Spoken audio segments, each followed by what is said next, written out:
It's Cyber Bounty Hunter, aka Dead End Morgan, and today's video is going to be about my terrible flight experience.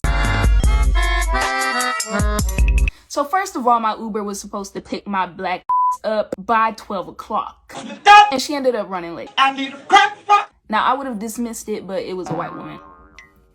You don't get to do that. You already got a 400-year head start. You don't get to run late, nigga. I get in the car and I'm silent. Like, I'm strategically silent. She asked me if I want anything, so I look her in the eyes. And I go, yeah, Popeyes.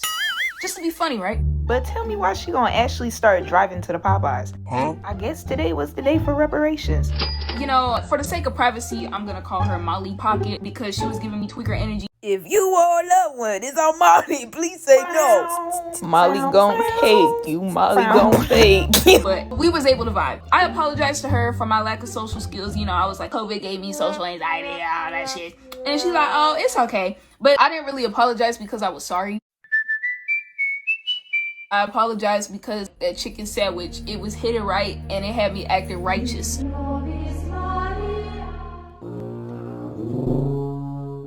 Anyway, she takes this apology as an excuse to trauma dump about her teenage son. Oh, he's depressed, he won't give me attention, oh, he won't hug me. And I'm just like, well, are you strict? Maybe he just wants privacy. She goes quiet for a second. All of a sudden, she started driving like we on fucking Rainbow Road. And I'm like, oh hell no.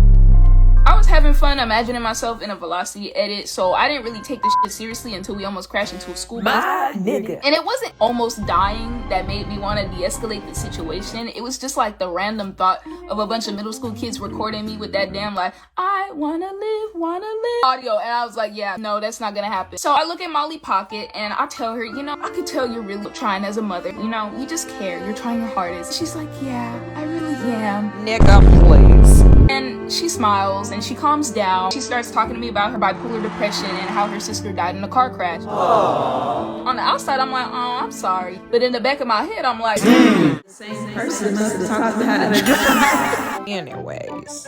We finally get to the airport. And I run inside because I'm already running late. And I go to the Delta Airlines receptionist. And she's just like, you're not in our system. Huh? I laugh because I think she's trying to make like a corny joke. Like, oh, I'm not in her system. LOL. She repeats it again. You're not in the system. So by this time, I'm getting stressed out. I'm raising my voice. I'm like, can you check again? Can you check again? Can you check again? And she finally asks, can I see your ticket? And I'm like, sure. She better look dumb as hell. Yeah, sure. You can see my ticket. You want to see my ticket?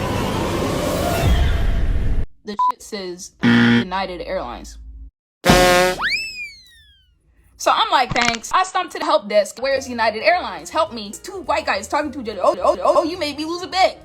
I betted that you were gonna ask for the other airline. And I'm like, nigga, I don't give a fuck. like, what are we talking about? Like, can you just show me where this is? He's like, sure, it's over there. I'm like, thanks. I think the bullshit is over, right? Wrong. The lady tells me, oh, your suitcase is 1 pound overweight. I'm like, okay, it's only 1 pound. She's like, do you want to pay an extra $100 to She wanted to be funny.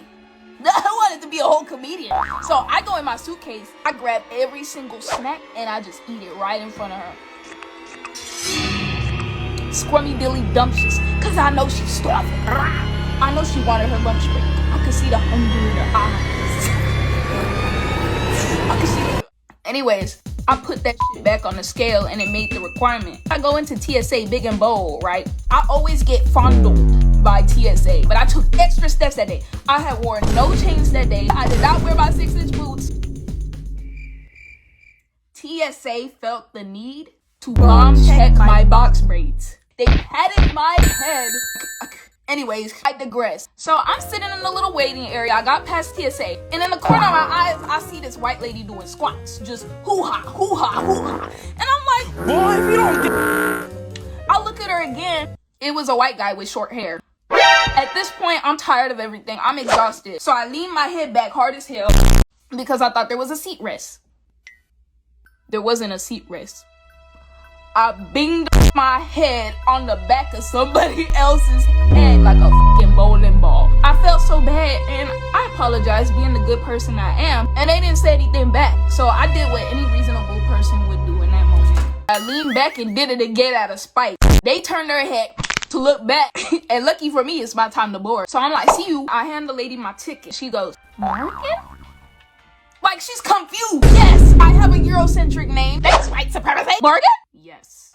That gone on. So I'm in my seat and I'm comfortable. In the first class, I'm chilling. Suddenly someone decides to sit next to me. And I'm kind of like bugging out because I thought I made it clear that I didn't want nobody sitting next to me on my flight. It's the motherfucker that I hit With the back of my head. I'm over here thinking that it's my last day on earth. I'm gonna die, you know, I say my grace. Then he gets up and he goes and picks another seat across from me on the plane. And that didn't sit right with my Negro spirit. You just did that to intimidate me. So I'm like, spin back. Wanna know what you meant by that? But I decided to calm down because I'm trying to go home and I'm overstimulated. So I put my head down. The flight attendant is tapping my shoulder. We're gonna need you to sit up and not be bent for departure. Oh, my bad, myself for putting my head down. Sorry, I should have been picking cotton instead. But yeah, that was my terrible flight experience. Just don't fly with United Airlines. I know a lot of this was actually my fault, but I need to like direct the blame because that's like getting big girl boss. Now, if you like this, subscribe to my channel. I have way more stories for y'all, way more content for y'all. Hope you enjoyed, and I'll see you later. Just whatever you do, don't fly with United Airlines, my nigga.